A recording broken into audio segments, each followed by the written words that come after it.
dream that my 4 little children will one day live in a nation where they will not be judged by the color of their skin, but by the content of their character. I have a dream today.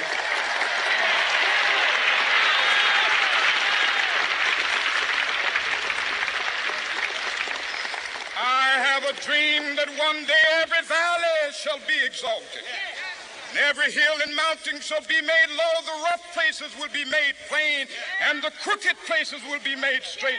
And the glory of the Lord shall be revealed, and all flesh shall see it together. This is our hope. This is a faith that I go back to the South with. With this faith, we will be able to hew out of the mountain of despair a stone of hope. With this faith, we will be able to transform the jangling discords of our nation into a beautiful symphony of brotherhood. With this faith, we will be able to work together, to pray together, to struggle together, to go to jail together, to stand up for freedom together, knowing that we will be free one day. This will be the day. This will be the day when all of God's children will be able to sing with new meaning, "My country, tears of thee. Sweet land of liberty, of thee I sing. Land where my fathers died, land of the pilgrim's pride. From every mountainside, let freedom ring. And if America is to be a great nation, this must become true. And so let freedom ring. From the prodigious hilltops of New Hampshire, let freedom ring. From the mighty mountains of New York, let freedom ring. From the heightening Alleghenies of Pennsylvania, let freedom ring. From the snow-capped Rockies of Colorado, let freedom ring. From the curvaceous slopes of California. Not only that, let freedom ring from Stone Mountain of Georgia. Let freedom ring from Lookout Mountain of Tennessee. Let freedom ring from every hill and molehill of Mississippi, from every mountainside. Let freedom ring, and when this happens, when we allow freedom ring, when we let it ring from every village and every hamlet, from every state and every city, we will be able to speed up that day when all of God's children, black men and white men, Jews and Gentiles, Protestants and Catholics, will be able to join hands and sing in the words of the old Negro spiritual. Free at last, free at last. Thank God Almighty, we are free at last. I have some very sad news for all of you, and I think sad news for all of our fellow citizens. Direct from our newsroom in Washington, in color, this is the CBS Evening News with Walter Cronkite and Russ Hodge in Memphis, Tennessee, Dan Rather in New York, Bernard Kalb in Saigon, Marvin Kalb in Wellington, New Zealand, and Bert Quint in Quezon, South Vietnam. Good evening. Dr. Martin Luther King, the apostle of nonviolence in the civil rights movement, has been shot to death in Memphis, Tennessee. Police have issued an all-points bulletin for a well-dressed young white man seen running from the scene. Dr. King was standing on the balcony of a second-floor hotel room tonight when, according to a companion, a shot was fired from across the street. In the friend's words, the bullet exploded in his face. Police, who have been keeping a close watch over the Nobel Peace Prize winner because of Memphis' turbulent racial situation, were on the scene almost immediately. They rushed the 39-year-old Negro leader to a hospital where he died of a bullet wound in the neck. Mayor Henry Loeb has reinstated the dusk-to-dawn curfew he imposed on the city last week when a march led by Dr. King erupted in violence. Governor Buford Ellington has called out 4,000 National Guardsmen. And police report that the murder has touched off sporadic acts of violence in a Negro section of the city. In a nationwide television address, President Johnson expressed the nation's shock. America is shocked and saddened by the brutal slaying tonight of Dr. Martin Luther King. I ask every citizen to reject the blind violence that has struck Dr. King, who lived by nonviolence. Dr. King had returned to Memphis only yesterday, determined to prove that he could lead a peaceful mass march in support of striking sanitation workers, most of whom are Negroes. Dr. King had this to say last night about the situation in Memphis. Maybe I could understand the denial of certain basic First Amendment privileges because they haven't committed themselves to that over there. But somewhere I read of the freedom of assembly. Somewhere I read of the freedom of speech. Somewhere I read of the freedom of press. Somewhere I read that the greatness of America is the right to protest for rights.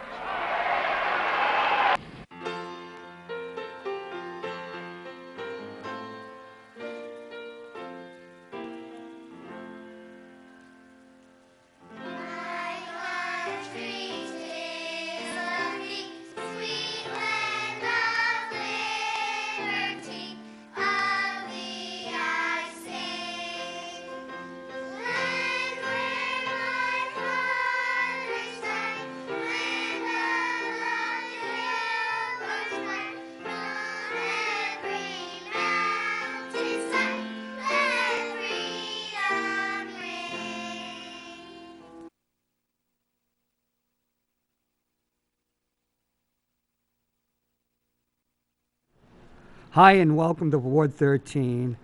Jim, I'm just going to take off my mask because, out of respect to a person that with FDR, I think was the greatest American of the 20th century, when I was cutting the video last night, I had tears in my eyes. If only he had lived longer. And if you were listening to the report, because I remember that at 8 years old, that when they say that he had he had a protest in Memphis that degenerated into violence. The violence came from the white, Southern yahoos, whose spirit I understand from somebody just told me, because I don't want to follow the news, being a veteran with PTSD, that last night on Willow Street, the spirit of Yahooism, the spirit of Memphis, the spirit of Selma was on display in my city, which does not have a sterling record on civil rights. You're not going to hear it at the Manchester Historical Society, but around 1970, blacks on the west side were burned out of their housing. I only found that out when I came back here after 30 years. And what a person told me, says, didn't you ever wonder why Lorenzo and the other blacks we were playing with down at the pool, with the pool, why they were suddenly gone? I didn't know that. We had... What happened in 1970? What was the occasion in 1970? They had been brought because of the federal government. You know? You have... they had civil rights. It was the Civil Rights Act of 1968, the last act, heavily watered down because the white reaction against civil rights would bring Nixon into office, partly because of the awful war that LBJ launched us into. And so they were here. So they had to be gotten rid of. And we were the second to last state to have Martin Luther King Day. We had an infamous publisher, William Loeb, who dominated my childhood because I used to read the Union Leader. And he had an infamous editorial about 1973 or 4 when I was a freshman at West High School, that there are 300 blacks. He called them Negroes, and he always put a small n out of disrespect. William Loeb wrote an editorial. There were 300 Negroes in Manchester, and that's enough, if not too much. He wrote that? Yes. That is the city we live in. For 5 years, I've tried to lobby people for a human rights commission, which Lewiston, Maine has a human rights commission. But I've been in Manchester since beginning in 1992 really, and then I bought my house here in 1997. And the city that I know is different from that today. Yes. But so thankfully, agree with you. Thankfully. And people think we didn't need like a Human Rights Commission. Right. Because I've been told like the NAACP, when I talked to them about a certain other mayor who had kind of Jekyll and Hyde personality to them.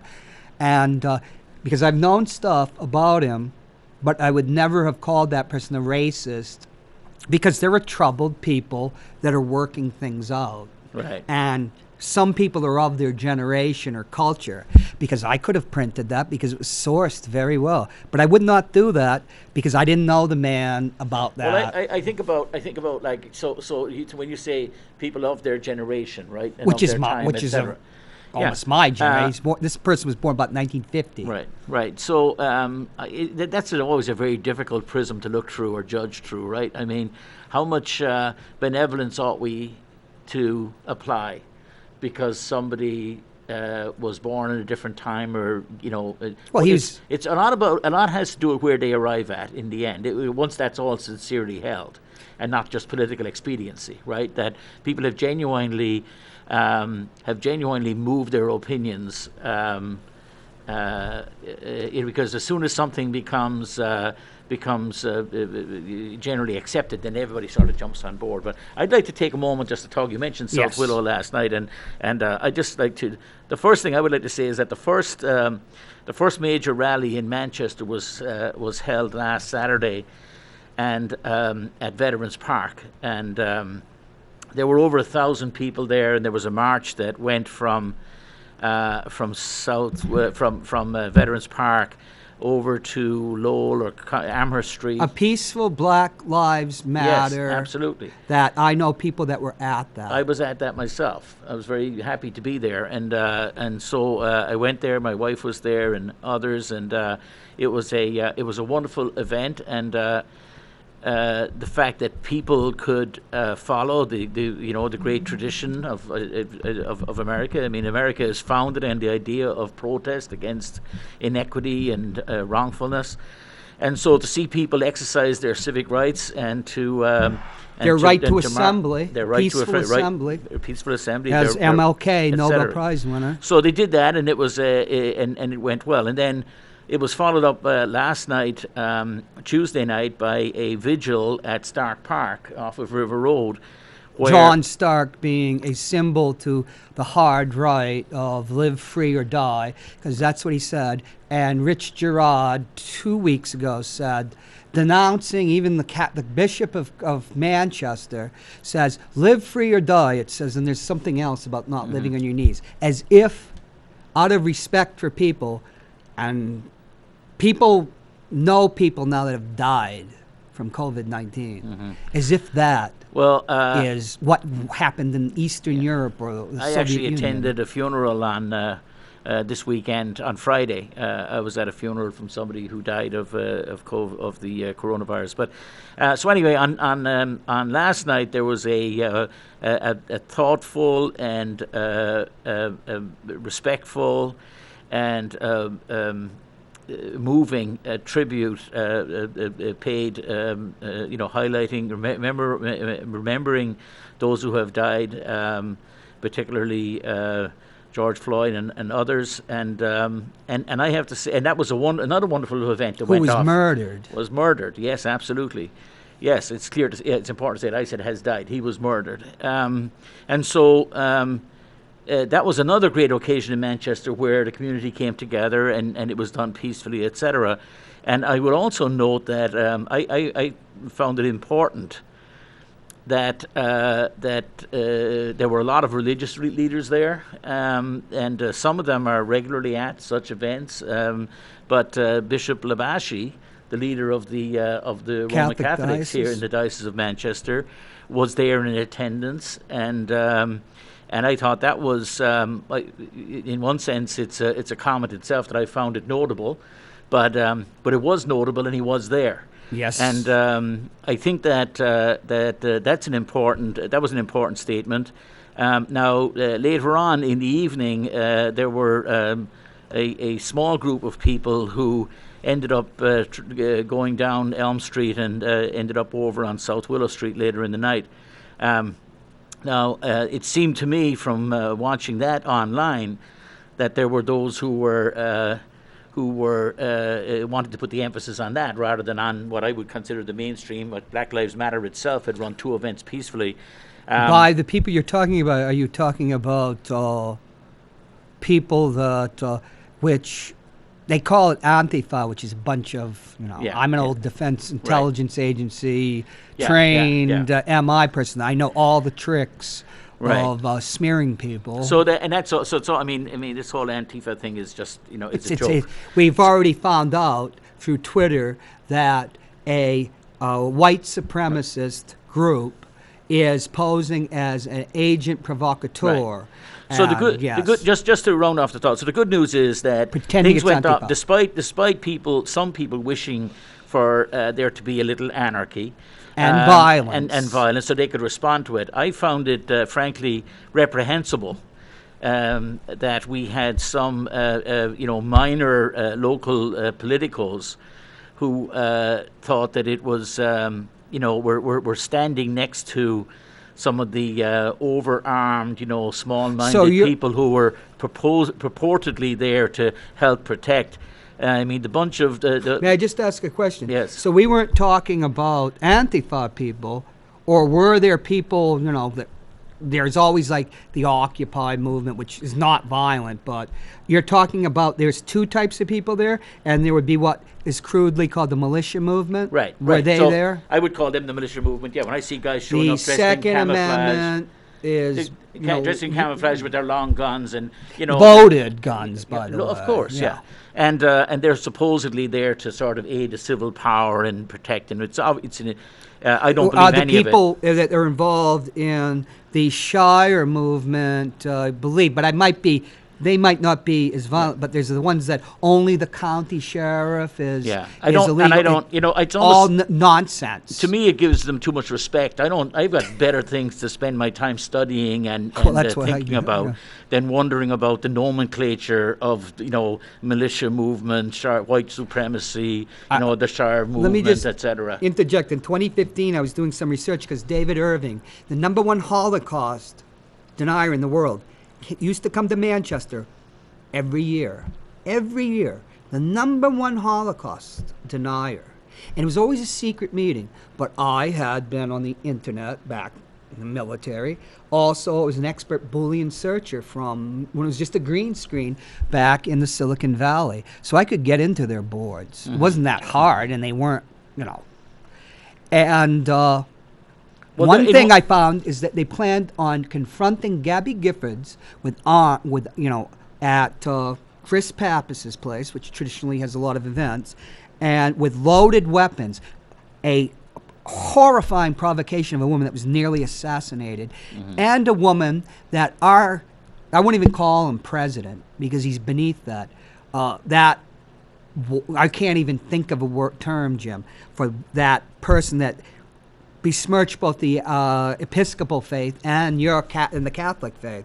Here's a person that retweeted a guy that said, a good Democrat's a dead Democrat. The only good Democrat's meeting a dead Democrat. Gabby Giffords. So I got a visit once from somebody with a tattoo. They went down to Washington to see a friend of mine from the military. It was FBI, who dealt with white nationalists and extremists up in Coeur d'Alene, Idaho, and all that. And it was a Christian identity movement. What were they doing here? Yeah. At the time, he told me, because he had extensive dealings with them, don't worry about them, John. They're just defanged. They have nothing. But that was 2015. Now, we have a so-called president. I hate to say that, even call him that title, because even Ronald Reagan, who I didn't like at the time, I would call it, he's president, my commander-in-chief, who, since the very beginning of the campaign in 2016, has advocated lawless mob violence. He has engendered all this violence, in my opinion. Okay, There's other factors. And I would love to take that. I would love to go That's with that. a whole at some show. time. That We'll is, go back to you. but it's also important to recognize that the thing that From the right. the thing that people are protesting, and particularly the members of the black community in the United States are protesting today, didn't begin with Donald Trump, No. and is a continuum going back 400 years. So it bothers me that anybody can't recognize this for what it is. I saw somebody. I've watched. I'm not a big participator in, but I've watched on social media as people have tried to parse this stuff out, and it's all in the end they're defending racism, and I get quite. Sometimes I feel like stepping in and saying, you know, what you're saying is actually racist. I see people like, for instance, argue about the statistics about the number of black people killed by police in the United States as some indicator that this isn't such a big problem. Well, it is a very big problem, and that the issue isn't just about people being killed by a small group of police officers who take these kind of actions. The issue is one of societal and institutional systemic racism. Because it's about the fact that when somebody when you and I, at least when I walk down the street and I see a police car go by, I don't feel threatened. I don't feel as though I have to account for myself. Well, somewhat. When I walk into a store to buy an apple, I don't feel as though the person behind the counter feels threatened by me because of the color of my skin. There are white people that might be, but in kind but not degree. Right. So in kind but not degree, at an extreme. Well, a middle class or upper class black person like Joe Morgan, one of the greatest baseball players ever, who was a sportscaster in San Francisco, was being beat up by the police in San Francisco airport in the 90s, which is, here's the most liberal city. It made Boston look like, Selma, Alabama. I'm just hyperbolizing. And a white guy comes up and says, you're beating up Joe Morgan, like incredulous. So they beat him too. But Joe Morgan, you know how, see, he was so famous. Well, so he's so well known. It didn't protect him that he was famous. I think given that we live in the least or second least diverse state in the United States, even here, there should be some recognition of the realities of what's happening in American society, and I'd love to go down the road and talk about President Trump and his contribution to these things. But I think it's important. That would be understating it, because it would sort of lend one to believe that this is a recent occurrence and it's about things that have happened in the last couple of years. I'd like, and when you have a few minutes, and I'm going to run another video from 1968. Okay, go ahead. Yeah. Can Brendan, do you have the second video, Woman of the Year? Because we're going to introduce Howard Zinn. Hopefully I can get through to Professor Detmer. Oh, here we go. Is that you, Professor Detmer? Yes, it is. We're about to run the second video from 1968, which is the Eartha Kitt at the White House incident and Howard Zinn's response to that. Brendan? Right, you sent me the link, and I did watch that. Okay, and we're going to have it on for our audience. Sure.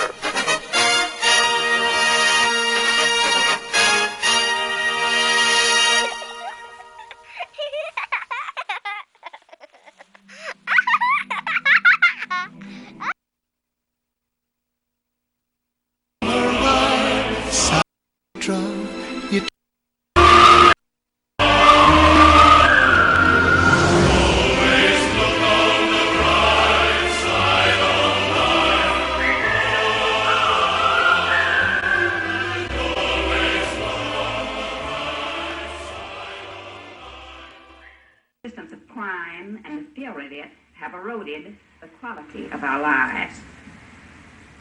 Commissions have been named to inquire into the cause, but in the end, the success of freeing our neighborhoods from hoodlums and fear depends upon the cooperation of all our citizens.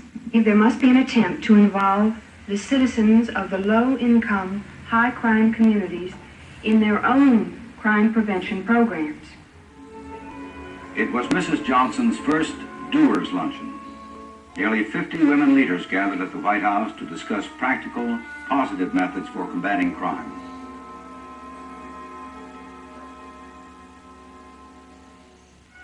Suddenly, the discussion was interrupted by a fiery charge from singer Eartha Kitt, who claimed that crime in the ghettos stemmed from the war in Vietnam. The singer was ably answered by Mrs. Johnson, who replied, "Because there is a war on, that still doesn't give us a free ticket not to work for better things, for better education and better health for our people, and against crime in the streets. To nominate for Woman of the Year Eartha Kitt and for Man of the Year Dr. Benjamin Spock, because both refused to play the game. The game is be courteous, law-abiding, obedient, never raise your voice, even in the midst of hypocrisy. The game is be willing to die or send your sons to die whenever the number one leader of the nation says so and whether the cause is just or unjust. Eartha Kitt refused to play. She spoke her mind. She said the government is snatching young men from their families to fight in a war that no one has been able to explain or justify. And indeed, how can we justify giant, powerful America bombarding every day the peasants of a small Asian country to force them to accept a corrupt and cruel government which they themselves are unwilling to fight for? When Eartha Kitt spoke out, Lady Bird Johnson was crying a little. I think it was good that she was moved. Perhaps she will move LBJ. She is a charming and gracious woman who loves beauty, but I think she's been sheltered from the ugliness that emanates from the White House. And LBJ, he loves his children and his grandchildren, but I wonder how much he loves the children and grandchildren of Vietnam. The other day I saw on film a little North Vietnamese boy who was lying, whimpering, crying, while doctors removed from his body, one by one, the pellets from an anti-personnel bomb that had been dropped by American planes. And every day we drop such bombs on North and South Vietnam, bombs designed not for steel bridges, but for human flesh. How can we justify this? Only by lying to ourselves, or by having our leaders lie to us. And they have. LBJ lied to us July 13th, 1965, when he said he hadn't any indication the other side was willing to negotiate, when he knew of 3 distinct offers, one in the summer of 64, one in the fall of 64, one in the beginning of 1965. He's lied to us about the recent elections in South Vietnam, which were rigged with American connivance to make sure that the military men won and that anti-war candidates would not win. We become fanatic about the word communism. And this is part of the game. It's the game that nations have played all through history, of people killing one another every 10 or 20 years because the men in power tell us that the Catholics or the Huns or the Jews or the communists are about to take over the world. And I think the game will go on, and our children and our grandchildren will suffer from it unless we do like Eartha Kitt and break through the hypocritical silence, until we do like Dr. Spock and say it is right to refuse to fight in an unjust war. I don't want to play that game. Our country was founded on a basic democratic principle which is far more sacred than the Selective Service Act or the Book of Table Manners. The principle that many of us have forgotten but that Jefferson put into the Declaration of Independence. And this is that government and laws are not sacred, that they are set up for certain ends, life, liberty, the pursuit of happiness, that when they destroy these ends, we have a right to disobey.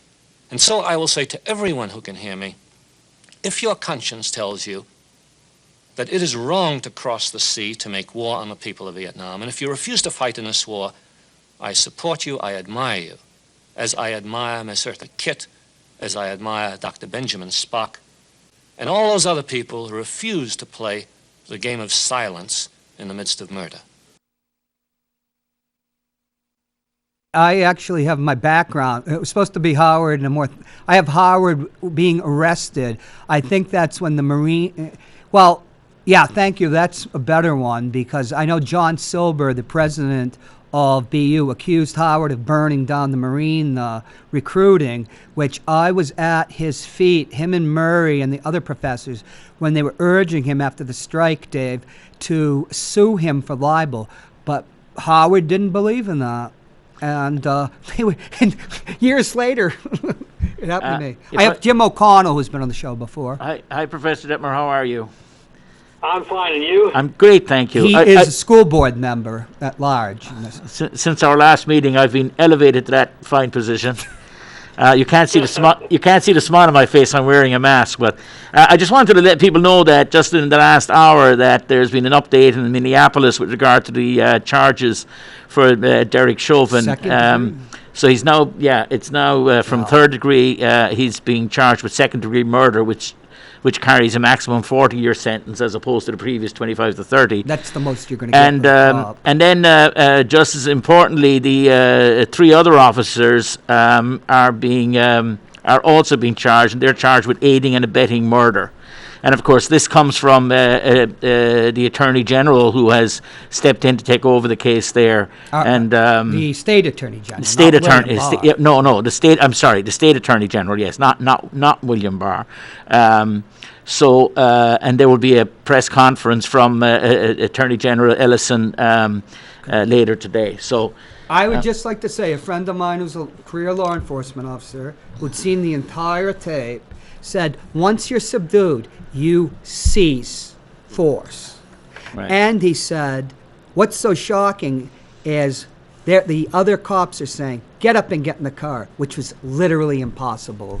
Right, But I want to ask you, Howard Zinn when I heard Howard Zinn died, as people know, I cried because other than my parents, he's probably had the biggest effect on me. And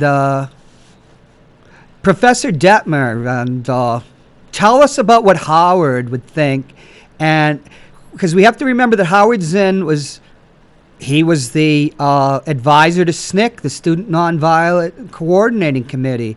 Alice Walker, who was one of his students in Atlanta, loved the man, saying, he goes down to teach at Spelman, right. Spelman, Spelman College. And all of a sudden he's have to teach these, I guess African American bourgeoisie members, or supposed to be, a history that had no connection whatsoever. Well, Spelman, for people who don't know, is a traditional black African American college, right? Along with Morehouse, that were financed by great Republican, by the Rockefeller family. Right. That was one of the things about the Republican Party at the time. So I'd love to hear what Professor Detmer, what you think about what Howard Zinn's reaction would be to the events of recent days. Because he believed in civil disobedience, and we did have the last speech of the great Martin Luther King Jr. He said, I read somewhere that there's a right to assembly, that there's a right to free speech. Right.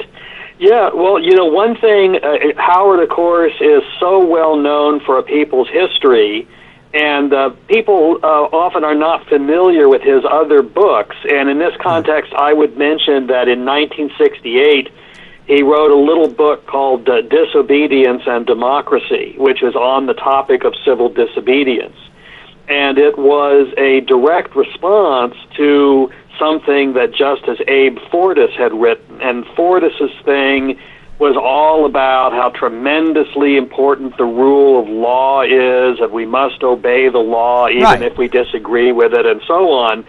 And Zinn made the point. I mean, he made a number of excellent points in that book. But one of his main points was that we tend to confuse means and ends, or if you will, instruments and ends. And his point was that the law is simply an instrument. It's a means. The law is supposed to be something that brings us life, liberty, happiness, all of that stuff from the Declaration of Independence. And when it doesn't do that, such as the Selective Service Act. Disobeyed. Such as the Selective Service Act, and he's talking about people like Daniel Berrigan and people that actually went in and destroyed draft files, and of course kids at Berkeley and every other university soon that burned their draft cards, which was a federal crime, was it not, under the Selective Service Act? Yes, it was, and that brings up another point that he makes. So in that book, he develops quite a few sort of moral principles that he thinks should govern civil disobedience. And so he talks about a principle of proportion, and in that context, he points out the absurdity, and I think this is part of what the Berrigan brothers were pointing out as well, that it's such a terrible crime to destroy draft card records, to like burn them or something like that. But, if you burn children in Vietnam with napalm, that's okay. And so Zinn makes the point that we need something of a sense of proportion. A certain minor destruction of property is, very small in comparison to destroying human lives. And it might be appropriate sometimes to use the former as an instrument to protest the latter. In the context of when the government will not respond to the will of the people, and the democracy will not hear out the people, and within a war that was illegal in his mind. People need to know that Howard Zinn was a B-17 pilot. I used to talk to him about it. We talk about just that, like he was stationed at Dis, and a B-17 is better than a B-24. And he, in 1945, it was April, because they had the napalm, there were Germans holding a French town, and we have the napalm, so let's drop it on them, even though they're ready to, they're surrendered virtually, except not officially. That really affected this man. He was a veteran, and so the bombing in Vietnam was abhorrent to him. And so it is a thing about proportionality. But when we were talking about the war, we're talking about what a clearly unconstitutional war. Without a declaration of war, and Professor Detmer, I know a person that was at the Gulf of Tonkin and said nothing happened. And that was pretty well known pretty early, that LBJ lied, that the Vietnamese had attacked us. Mm-hmm. Right.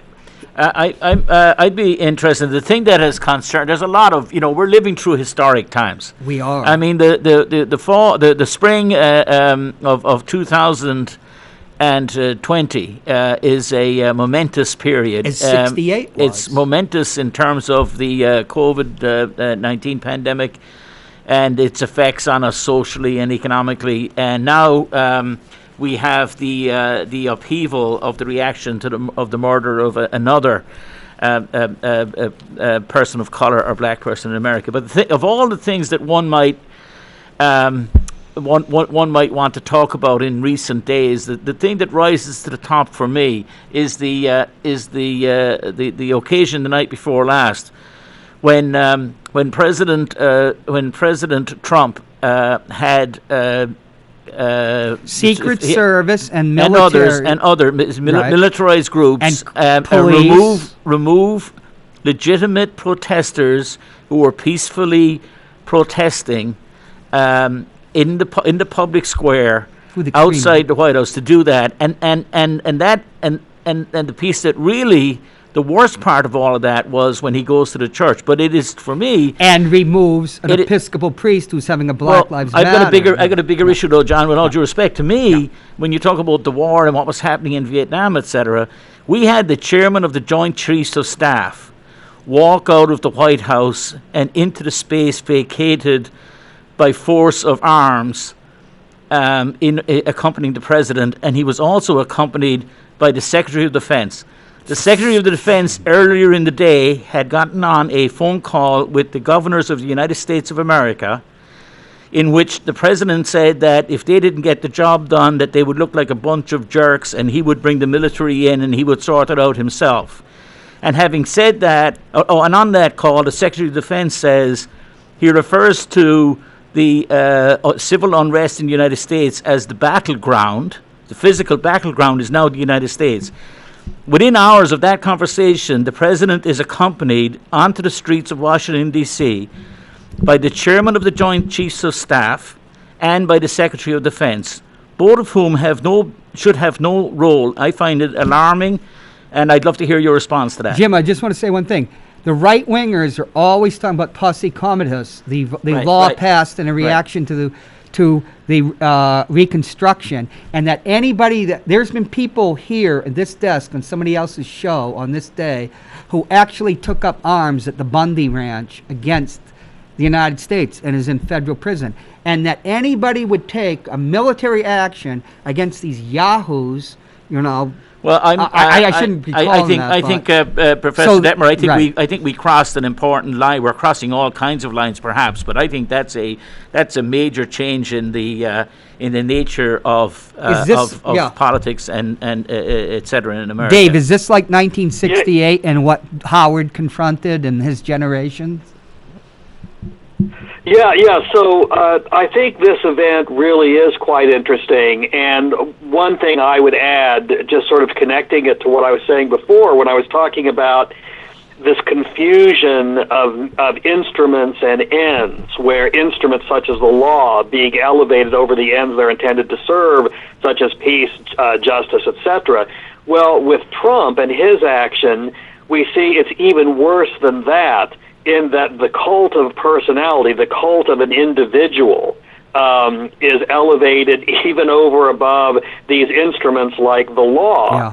So, I've never seen anything like this before, where you've got this leader where no matter what he does, no matter how outrageous, no matter how insane it is, no matter how transgressive it is of all established principles of propriety, he is just supported by his followers.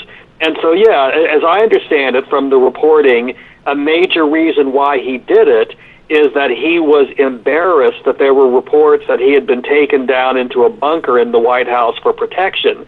So he wants to show he's a big, tough man who doesn't need to be protected, so he can go out. Oh, and of course to show how incredibly religious he is, to go to this church and hold up the Bible and everything. A brand new Bible. It's just insane. If a skilled novelist had invented this character and written it as a satirical novel, people would have said, this is too over the top. Nothing like this could actually ever happen. He was on the Brian Kilmeade of Fox News fame radio show this morning, and when asked and challenged, which wasn't much of a challenge, but when asked, he admitted to the fact that he had gone to the bunker on Saturday, and that but he'd gone there and he was not brought there, according to the president. He was not taken there or forced to go there by the Secret Service. He went of his own free will, and that he only went there for a few minutes. And the reason why he went there, he would have us believe, is he wanted to inspect it. That was his word this morning. Of course. So, but I think you're very right. I think it goes to the core of the man's narcissism and ego, that the idea that he would be forced to do anything by anybody was anathema to him, and so it wounded his ego to think that, while other presidents had faced all kinds of difficulties and calumny in the past, he's the one who ended up scurrying down to the bunker. So I think you may be right. Dave, can I ask you to comment, because I'll never forget a story at Howard. For some reason, I don't know why, but because I'm 60 years old, the name of his wife escapes me, and Rosalind. Wait, no, years. I was at her funeral, and he told the anecdote, because the people like that we had you on before, the book Xenophobia. I'd like to get you back next week too, and we'd like to get you on the public radio show, Matt Connon and I today. But he talked about Rosalind surrounded by these big Black Panther, huge guys, because she wasn't a big lady, but arguing nonviolence with people that had been pushed to the wall in the Oakland ghetto, and were then subsequently targeted for assassination. Were they not? During the Nixon administration in COINTELPRO? But I just want. Maybe we shouldn't go down that path. That's too provocative. But I fear that this narcissist, what he might want to trigger, Mm-hmm. Well, I think it's interesting. Just former President Bush, yes, Bush the Younger, spoke out today on this topic. And here's a quote: "Laura and I are anguished by the brutal suffocation of George Floyd. It remains a shocking failure that many African Americans, especially young African American men, are harassed and threatened in their own country." He then stated that he said the protests are, quotation, a strength of America, and offered criticism of those opposing them. And I'd like people to understand this, those who offer the "but all lives matter," but why are they out, etc. He says, those who set out to silence those voices, that's the protesters. This is President Bush. Those who set out to silence those voices do not understand the meaning of America. No, they don't. So, because Benjamin Franklin said, if we hang. What was it? If we don't hang together, we'll surely hang separately. Right. And you can actually apply it to we're all in this together, because once they go after them, they just didn't stop during the civil rights era, which that preceded the Vietnam War. And Jim has been on my shows and eloquently talked about what Martin Luther King meant to the Irish in Northern Ireland and the example of nonviolence. But they didn't, the brutality of the violence against African Americans, including the children in Alabama, remember? They Right. arrested like 250 children.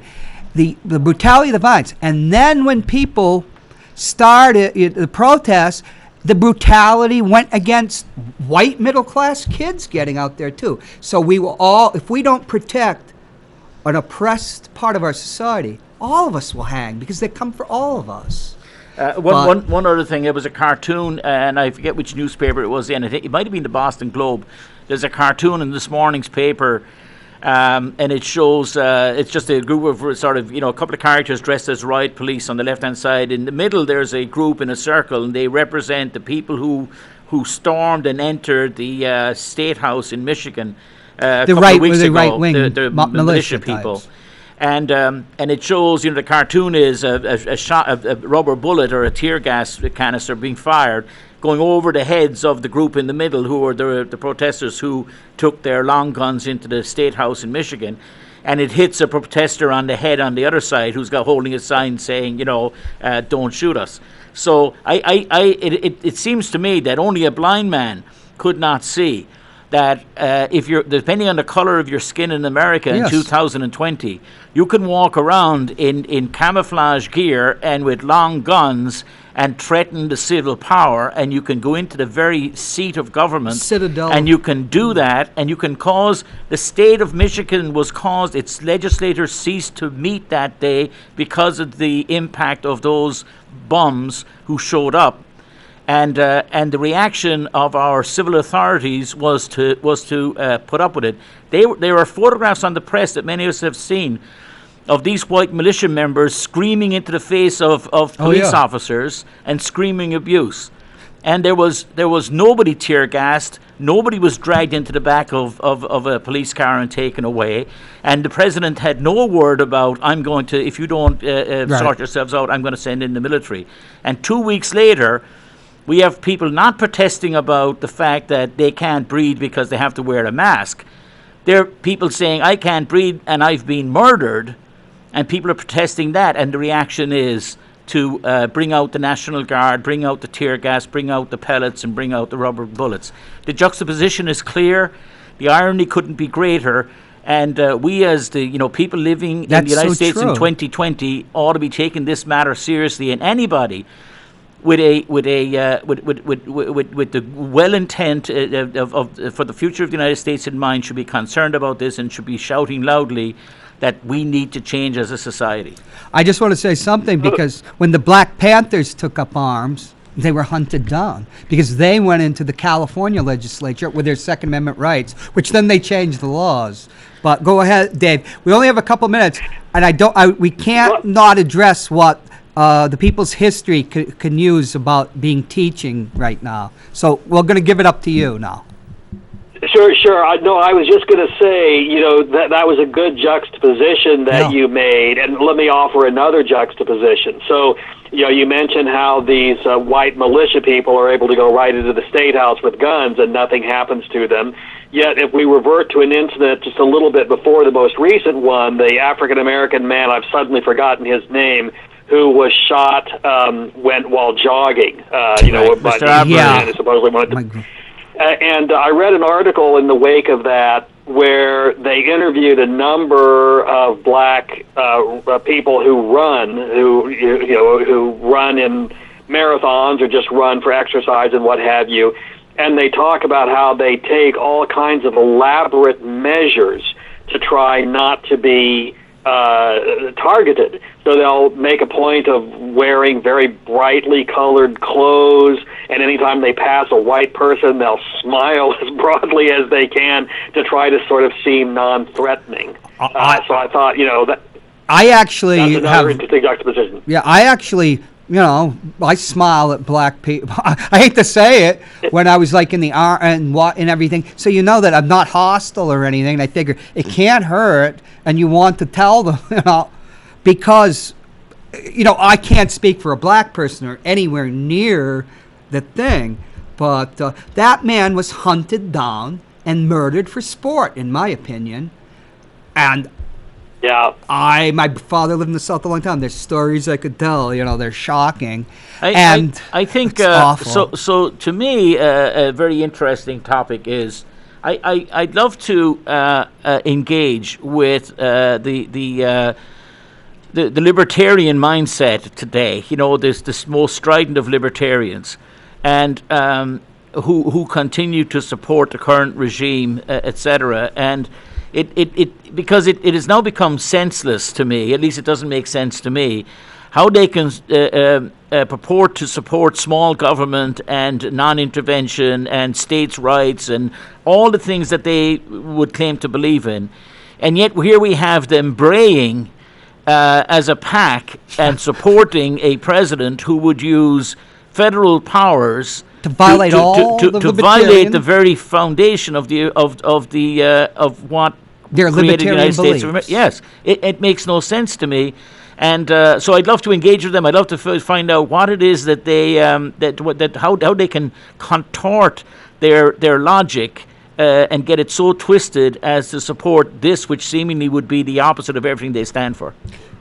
Dave, that's an excellent point, and I would add also with regard to libertarianism that several recent things have really shown the problem with that philosophy. So, for example, the COVID-19 pandemic, that dealing with a pandemic requires coordinated, cooperative action leadership from the citizenry. So it can't be solved by individuals acting selfishly in their own interest through the free market. And a similar point can be made about global warming. That too requires coordinated action, not only by people within the nation but internationally. And there's no, private free market solution to something like that. Another of the many ironies, some of our local minor politicos, people who, believe themselves to be more important than they actually are. But I recall, we know who they are here in Manchester. I recall that back during the Obama presidency and the terrible Ebola outbreak in West Africa. And there was quite a lot of hysteria, and I would have people reminded that people like Chris Christie, the governor of New Jersey, he and others supported the shutting down of airports in New Jersey, for instance. He would not allow American citizens, nurses and doctors coming back from West Africa who'd been working on the Ebola outbreak. He would not allow those planes to land in New Jersey and close New Jersey airports to them being allowed to come back in, because and back to the reference to the local politicos, is we had people arguing that somehow President Obama was part, besides the fact that he was an alien interloper, but he also somehow was planning a terrible disease to hit the United States, and he was going to bring Ebola here. And the same people, it drives me crazy today to see the same people talking about, end the lockdown, and we need to be, free to do whatever we want. So the hypocrisy between the positions that these people held just 8 years ago or 4 years ago and what they hold today is striking. And we're about out of time, Dave, so you do have to come on the radio show. Jim, unfortunately, can't be on it because we can only have one person in. And next week, you got to come in. We got to talk about civil disobedience. And Howard. Professor, you have the last word. Well, we're living in amazing times. I remember someone said something like it's 1918 and 1968 all rolled into one. It's going to be interesting to see how it plays out. There are all sorts of interesting scenarios. You guys have probably thought about this. What if Trump loses the election and refuses to to leave office. He'll claim that the election was fraudulent. I think we might be in for all kinds of turmoil. Well, I'll have the last word now because we do have to leave early, and I do hope you come on the show, the radio show, Matt Carnathan Unleashed. But I heard through the grapevine that during the protests of the anti-quarantine protests by the right, that people thought this was the time for a shooting revolution. I have to say, the person I heard about it was reasoning with the people, and he's of the right. No, you're crazy. This is not what it's about. But that we would be at a time in our history where these people think that they can actually take over the country by killing people. I fear Trump telling them to start killing people. Yeah, who's going to, In the end, I have a faith in America. Civil disobedience. I hope so. I have faith too. in Americans. I mean, it's a lunatic rump, and we lived through this unfortunate time. But in the end, good government, good counsel, and common sense will prevail. If the people decide, it's a good government if you'll stand up for it and save it, because Howard Zinn was a great patriot. Let's have you on next week too, Dave. Thank you so Professor. much, and we'll talk about civil disobedience. Okay. Thank you. Thank you, John. I appreciate the time. Oh, thank you. Thanks. And thank you. We'll see you next week.